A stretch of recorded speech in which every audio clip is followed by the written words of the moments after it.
Calon Presiden nomor urut 3, Ganjar Pranowo, berkomitmen untuk membentuk kabinet yang terdiri dari tokoh-tokoh ahli dan bukan sekadar titipan partai politik yang sering dikenal dengan istilah second kabinet. Ganjar menegaskan bahwa pembentukan kabinet ahli ini sudah dipersiapkan dengan matang.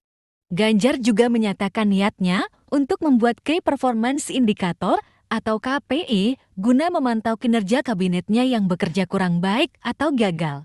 Apakah mungkin? Bukannya banyak titipan kepentingan.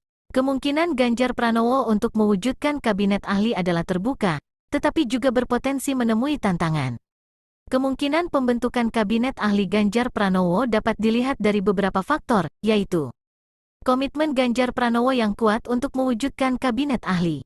Ganjar telah menyatakan komitmennya sejak awal pencalonan, dan ia telah mulai mempersiapkannya sejak jauh-jauh hari. Dukungan publik yang besar terhadap pembentukan kabinet ahli. Banyak masyarakat yang menginginkan adanya perubahan pada komposisi kabinet yang selama ini dinilai masih banyak diisi oleh titipan partai politik. Ketersediaan tokoh-tokoh ahli yang mumpuni untuk mengisi kabinet. Indonesia memiliki banyak tokoh-tokoh ahli di berbagai bidang, baik dari kalangan akademisi, profesional, maupun praktisi. Tantangan yang mungkin dihadapi Ganjar Pranowo dalam mewujudkan kabinet ahli adalah tekanan dari partai politik pendukung. Partai politik pendukung biasanya memiliki kepentingan untuk menempatkan kadernya di posisi-posisi strategis di kabinet. Kesulitan dalam melakukan seleksi tokoh-tokoh ahli.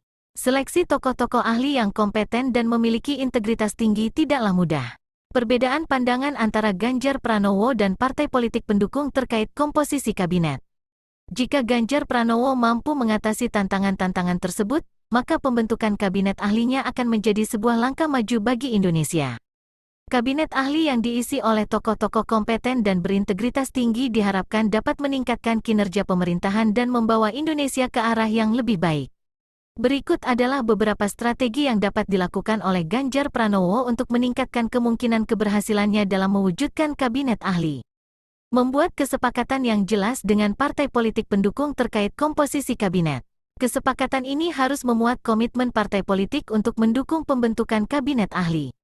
Melakukan seleksi tokoh-tokoh ahli secara transparan dan akuntabel. Seleksi ini harus melibatkan berbagai pihak, termasuk akademisi, praktisi, dan masyarakat. Membangun komunikasi yang baik dengan partai politik pendukung.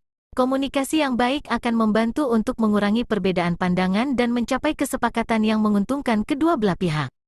Dengan strategi yang tepat, Ganjar Pranowo memiliki peluang untuk mewujudkan kabinet ahli yang menjadi harapan masyarakat Indonesia.